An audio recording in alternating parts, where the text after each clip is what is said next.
सबको जय श्री कृष्ण। आज श्रीमद् भागवत महापुराण की कथा के 10वें स्कंद की कथा का 8वां दिन है। आइए कथा का अध्ययन शुरू करते हैं।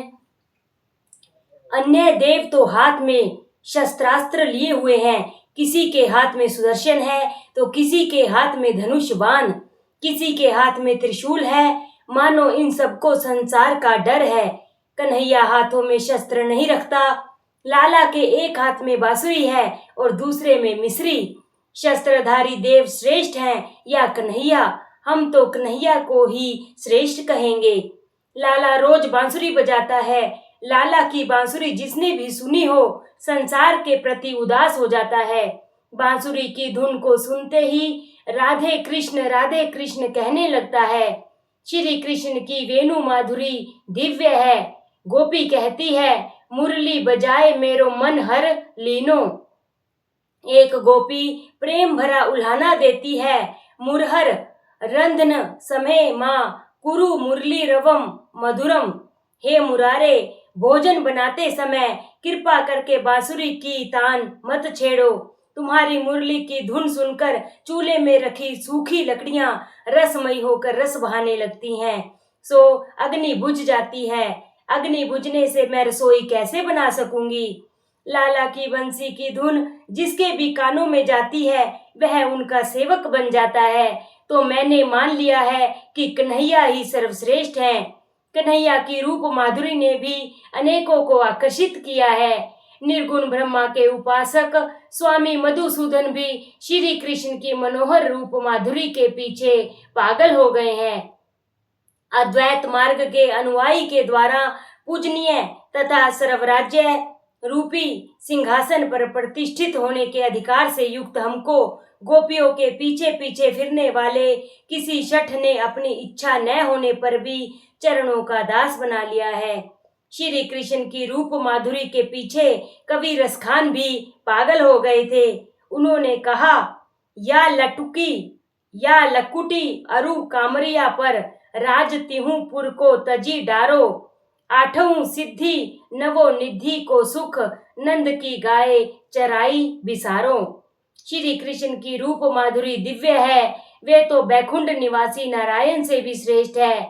यशोदा गर्गाचार्य से कहती है, महाराज भोजन का समय हो गया है, पहले आप भोजन कर लीजिए, फिर आगे बात होती रहेगी। गर्गाचार्य जी कहते हैं, मैं दूसरों के द्वारा बनाई हुई रसोई खा नहीं सकता। अपना भोजन मैं अपने हाथों से ही बनाऊंगा। पहले मैं यमुना से जल ले आऊं। गर्गाचार्य यमुना में स्नान करके जल भी ले आए। उनके इष्ट देव थे चतुर्भुज द्वारिकानाथ। गर्गाचार्य ने अपने ठाकुर जी के लिए खीर बनानी चाहिए। भगवान को खीर भोग लगाऊंगा और फिर प्रसाद लूंगा। मात्र अपने ही लिए बनाकर खाने वाला अन्न नहीं पाप खाता है। सो रसोई बनानी ही है तो ठाकुर जी के लिए बनाओ। जब सेवा में उपयोग होगा तभी संपत्ति सार्थक होगी। अपने शरीर से भी अधिक प्रेम प्रभु से करो। यशोदा ने सोचा कि ये गर्गाचार्य भगवान को खीर चढ़ाए बिना खाएंगे ही नहीं, सो खीर को ठंडी करने के लिए उन्होंने गर्गाचार्य को सोने की थाली दी।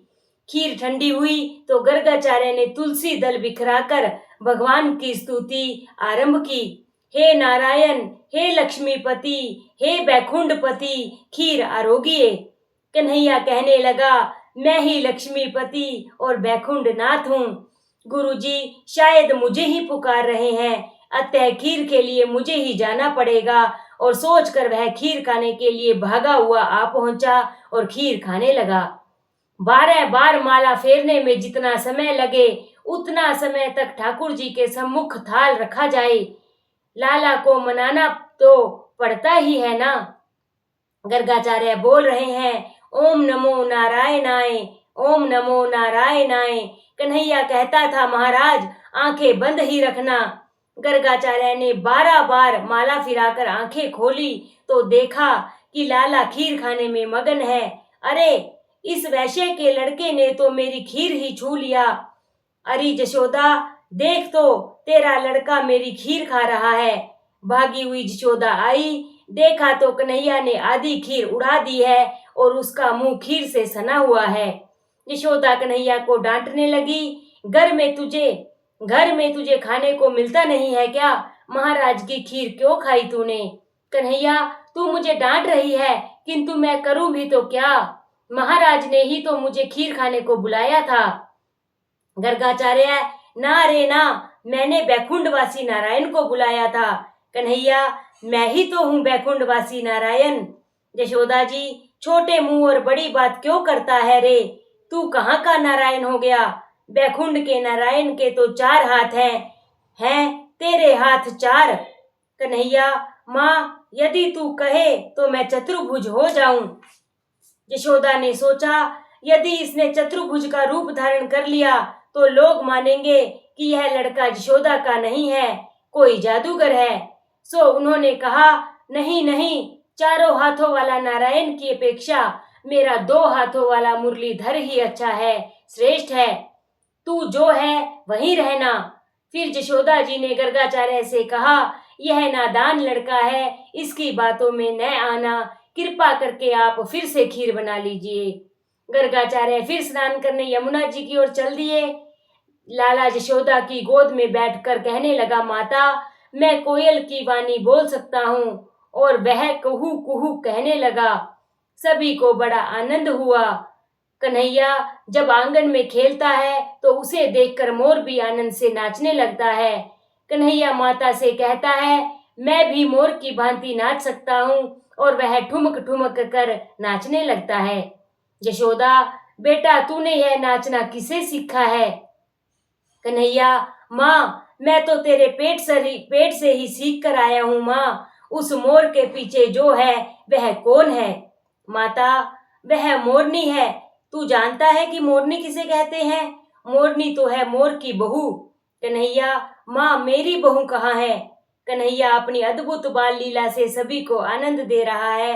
गर्गाचार्य ने फिर खीर बनाई। लाला ने परिहास करने की सोची, वह माता की गोद में सो गया। यशोदा ने सोचा, चलो अच्छा ही हुआ, लाला सो गया है, अतः महाराज शांति पूर्वक भोजन कर सकेंगे। गर्गाचार्य ने खीर पर तुलसी दल बिखेरा और प्रार्थना करने लगे। तब दियम वस्तु गोविंद, नाथ, मैं आपका सेवक हूँ। हे नारायण, लक्ष्मीपति, आप शीघ्र ही पधारिए और मेरी खीर का प्राशन कीजिए। कन्हैया ने यह सुना तो वहां जाने के लिए अधीर हो गया। उसने योग माया को यशोदा की आंखों में जा बसने की आज्ञा दी। यशोदा की आंखें नींद से भरी नहीं कि कन्हैया दौड़ता हुआ गर्गाचार्य के पास आकर खीर खाने लगा। गर्गाचार्य ने देखा, अरे, यह वैश्य बालक ने तो मेरी खीर इस बार भी झूठी कर दी। कन्हैया ने सोचा, बेचारे इस ब्राह्मण को कब तक भरमाता रहूं। उन्होंने अपना चतुर्भुज स्वरूप प्रकट किया। महाराज, आप जिस नारायण की आराधना कर रहे हैं वह मैं ही हूँ, और गोकुल में कन्हैया का रूप लेकर अवतरित हुआ हूँ। आपकी तपश्चर्या सफल हुई। गर्गाचार्य ने सानंद दर्शन किया और स्तब्ध से हो गए। वे सोचने लगे, कितना अच्छा हो यदि प्रभु मेरी गोद में आ बैठे। कन्हैया गर्गाचार्य की गोद में बैठ गया और कहने लगा, महाराज, अब तो आप भोजन कीजिए। गर्गाचार्य, जब मेरे इष्ट देव ही मेरे मुंह में कोर रखेंगे तभी मैं खाऊंगा। कन्हैया ने गर्गाचार्य के मुंह में एक कोर रख दिया। गर्गाचार्य ने माना उनका जीवन सफल हो गया। इधर यशोदा की नींद टूटी तो उन्होंने देखा कि लाला गोद में नहीं है। अरे, कहाँ गया है वह? उन्होंने देखा कि कन्हैया तो गर्गाचार्य की गोद में बैठा हुआ है। गर्गाचार्य जी कहने लगे, यशोदा, तूने बड़ा पुण्य किया है, मेरे नारायण ही तेरे घर में पुत्र रूप में पधारे हैं। लाला ने सोचा कि गर्गाचार्य ने बंडा फोड़ दिया। यशोदा का भाव तो वात्सल्य भाव है, वात्सल्य भाव ऐश्वर्य विरोधी है। कन्हैया ने सोचा कि गर्गाचार्य की बात यदि यशोदा के मन में जम गई तो वह मुझे लाड़ प्यार नहीं करेगी। मैं तो प्रेम दान करने और प्रेम रस का पान करने के हेतु ही गोकुल में आया हूँ। उन्होंने माया को आज्ञा दी, माता को मेरे वास्तविक स्वरूप का ज्ञान होने न पाए। यशोदा को भुलावे में रखने के लिए कृष्ण ने माया का आवरण ओढ़ लिया। आदि माया तो राधिका जी का स्वरूप है। वह कृष्ण को मोह उत्पन्न करती है। वैष्णव मतानुसार माया के 3 स्वरूप हैं, सब मोहिका, स्वजन मोहिका और विमुख जन मोहिका। स्वजन मोहिका ऐश्वर्य का ज्ञान न होने देने के लिए और विमुख जन मोहिका जो हम सबको फंसाती है, जो ईश्वर के स्वरूप को भुला देती है, वही विमुख जन मोहिका माया है। अब माखन चोरी लीला का वर्णन भी कर लें। बाल कृष्ण दिनों दिन बड़े होते जा रहे थे। गांव के अन्य गोप बालक भी खेलने के लिए आते रहते थे। उनमें से कुछ दुर्बल थे।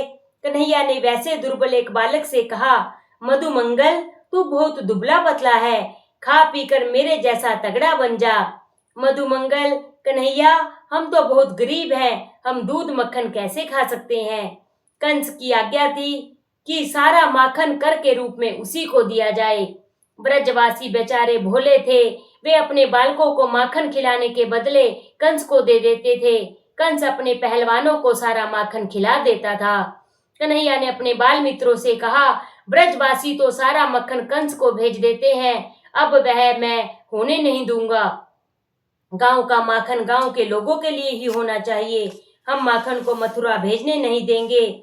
मधुमंगल, तू रो मत, मैं ही तुझे माखन खिलाऊंगा।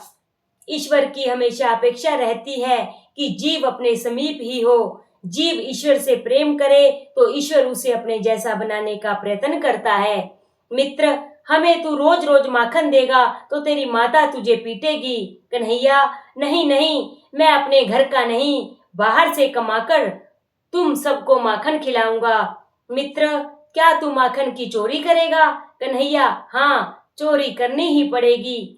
हम एक मंडली बनाएंगे, उसका नाम होगा बाल गोपाल चार्य विद्या प्रचार मंडल। मित्र, यदि चोरी करते हुए हम पकड़े जाएंगे, कन्हैया, मेरे गुरु ने मुझे एक मंत्र सिखाया है, उसका पाठ करने से हमें कोई देख ही नहीं पाएगा और यदि पकड़े भी गए तो छूट जाएंगे। मित्र, कन्हैया, कौन सा है वह मंत्र? कन्हैया, चोरी करते समय कफलम कफलम बोलते रहना। कफल ऋषि ने चौर्य विद्या का प्रचार किया था, यह मंत्र उन्हीं ऋषि का है। याद रखो, वह मंत्र कन्हैया ने अपने मित्रों को दिया था, हमें नहीं। हमें कहीं भी चोरी करनी नहीं है, चोरी करना पाप है। अभी से भगवान की सेवा पूजा भजन कीर्तन करो और उनसे प्रार्थना करो, जब आप अगले द्वापर युग में जन्म लें तो मुझे गोपाल बालक बनाना। इस प्रकार गोपाल बालक का जन्म मिलने पर कृष्ण के साथ खेलना और कृष्ण के आदेश मिलने पर चोरी करना पाप नहीं होगा। अपने ही शरीर से खेलते रहने वाला पाप कर्म कर रहा है, आत्मा के साथ खेलने वाला पाप नहीं कर सकता। जो ईश्वर के साथ प्रेम करता है वह ईश्वर के साथ ही खेलता है, उसके हाथों से पाप हो ही नहीं पाता। ईश्वर की उपस्थिति में मनुष्य पाप नहीं कर सकता और अगर पाप हो भी जाए तो उसका उत्तरदायित्व ईश्वर पर ही होता है। शंकराचार्य ने शांकर भाष्य में कहा है, परमात्मा का साक्षात्कार पाने वाले ज्ञानी के हाथों पाप हो ही नहीं सकता और अगर हो भी जाए तो दोष उसका नहीं माना जाता। शास्त्र तो जिसे प्रभु का साक्षात्कार नहीं हुआ है उसी के लिए है। शास्त्र की आज्ञा और मर्यादा अज्ञानी जीव के लिए है। शास्त्र ने चोरी को निषिद्ध बताया है। परमात्मा जिसे अपनाते हैं उसके लिए तो सारा जगत ही अपना है, वह चोरी कर नहीं सकता। अपरोक्ष अनुभूति के बाद शास्त्र का अस्तित्व नहीं रह पाता। ब्रह्म साक्षात्कार होने के बाद तो क्या शास्त्र और क्या विधि, सब कुछ निरर्थक है। तात्विक दृष्टि से देखें तो ईश्वर ही सर्वस्व के स्वामी है, अतः वे चोरी कर ही नहीं सकते। यह तो दिव्य लीला है। गोपियों को परमानंद का दान करने के लिए इस लीला का प्रभु ने आयोजन किया था। सुखदेव जी वर्णन कर रहे हैं, आज मंडल की स्थापना हो गई है, अब मैं इस मंडल का अध्यक्ष बनूंगा। तुम सबको तो इतने ही देखते रहना है कि ये गोपियां दूध दही माखन लेकर घर से कब बाहर जाती हैं और कौन से रास्ते जाती हैं और वापस कब लौटती हैं, बाकी सब मैं संभाल लूंगा। गोपियां चाहती हैं कि कन्हैया उनके घर रोज रोज आता रहे। लाला की झलक पाने के लिए गोपियां किसी न किसी बहाने प्रातःकाल यशोदा के घर पहुंच जाती थी। गोपियां यशोदा से शिकायत करती थी, यशोदा, गायों को धोने के समय का होने से पहले तुम्हारा कन्हैया बछड़ों को छोड़ देता है, दही, दूध, माखन चुरा जाता है और अपने मित्रों में तथा वानरों में बांट देता है। यदि हमारे घर में से उसे कुछ मिल नहीं पाता है तो गुस्से में हमारे बालकों को रुला देता है। हम दूध, दही, माखन चाहे जहां रख दें, छींके पर चढ़ा दें तो भी वह चुरा ही जाता है। माखन अंधेरे में छिपाना चाहें तो अंधेरा भी उसे रोक नहीं पाता है। कृष्ण जहां जहां जाते हैं वहां प्रकाश फैल जाता है। यदि कन्हैया को चोर कह देती हैं हम, तो वह हमें कहता है, तू चोर है, तेरा बाप चोर है, तेरी माँ चोर है, इस घर का मैं ही स्वामी हूँ। गोपियों की शिकायत और यशोदा के उत्तर इस गुजराती गीतों में बड़े ही सरल ढंग से वर्णित है। नरसिंह मेहता का यह गीत, यशोदा तारा कान कुमरने साध करीने वार रे, आवड़ी धूम मचावे ब्रजमा नहीं कोई पूछन हार रे, चींकू तिड़ियों गोरस ढिलियों उघाड़े नो बार रे, माखन खांदुम ढोली नाख्यूं जानकी धूम आवार रे, खाखाम खोलाम करतो हिंडे बीहे नहीं लंगार रे, यही मथवानी गोली फोड़ी आशा कहिए लाड रे, मारो कान जी घर हूतो क्यारे टीठो बहार रे, दही दूधना माट भर्या छे बीजे चाखे न लगार दे, शाने काजे मलीने आवी टोली बली 10 बार रे, नर सैयोनो स्वामी साचो झूठी ब्रजनी नार रे। माता, क्या बताऊं तुम्हें, गायों के धोने के समय के पहले ही कन्हैया बछड़ों को छोड़ देता है। समय पर बछड़ों को छोड़ने वाला तो सामान्य गोपाल है, यह तो श्री कृष्ण है। श्री कृष्ण तो समय के पहले ही बछड़ों को अर्थात जीव को मुक्त करने में समर्थ है। बछड़ों का अर्थ है विषयासक्त जीव, वत्स अर्थात विषयासक्त जीव, वत्सान मुंचन क्वचिद मये। शास्त्र ने मुक्ति के 2 उपाय बताए हैं, कर्म मुक्ति और सद्धे मुक्ति। समय होने पर जीव तो मुक्त करते हैं, वह है मर्यादा पुरुषोत्तम राम, किंतु कन्हैया तो है पुष्टि पुरुषोत्तम। कन्हैया कर्मश मुक्ति देने की अपेक्षा जीव यदि पात्र हो तो समय के पहले भी मुक्ति देता है। जिस जीव पर कन्हैया का अनुग्रह होता है उसे मुक्ति पाने के लिए क्रम की प्रतीक्षा नहीं करनी पड़ती। यह तो पुष्टि मार्ग, कृपा मार्ग है। क्रम मुक्ति इस प्रकार होती है, जीव शूद्र वर्ण में जन्मा हुआ है, अब यदि इस जन्म में यह चोरी, व्यभिचार आदि न करे, उच्च वर्णों की भली भांति सेवा करे तो अगले जन्म में उसे वैश्य आदि में अवतार मिलता है। वैश्य यदि नीति पूर्वक जीवन जिएगा तो अगले जन्म में क्षत्रिय होगा और क्षत्रिय जन्म में वह क्षत्रिय धर्म का पूरा पूरा पालन करता है तो अगले जन्म में वह ब्राह्मण बनेगा। अब ब्राह्मण सदाचारी होगा तो वह अगले जन्म में अग्निहोत्री ब्राह्मण बनेगा, फिर अगले जन्म में वह होगा ब्रह्मनिष्ठ योगी। ऐसा योगी सद्वर्तन, योगाभ्यास और ब्रह्मा चिंतन उत्तरोत्तर बढ़ाता जाए तो भी उसे 2-3 जन्म और लेने पड़ते हैं और इस प्रकार उसके क्रियमान, संचित तथा प्रारब्ध कर्म निशेष हो जाने पर जीव शुद्ध होगा और शुद्ध होने पर ही जीव को मुक्ति प्राप्त होगी। यह तो है कर्म मुक्ति का मार्ग। अब सद्धे मुक्ति की बात करें। इस प्रकार की मुक्ति में जन्मों का कोई क्रम नहीं होता है। ठाकुर जी जिस किसी जीव पर विशिष्ट अनुग्रह करते हैं उसकी मुक्ति हो जाती है, फिर चाहे वह किसी भी वर्ण का क्यों न हो। यदि कोई वैश्य हार्दिकता से भगवत भक्ति करे तो कृष्ण प्रसन्न होकर उसे गोलोक धाम में ले जाते हैं। बोलो श्री कृष्ण भगवान की जय, बोलो श्रीमद् भागवत महापुराण की जय।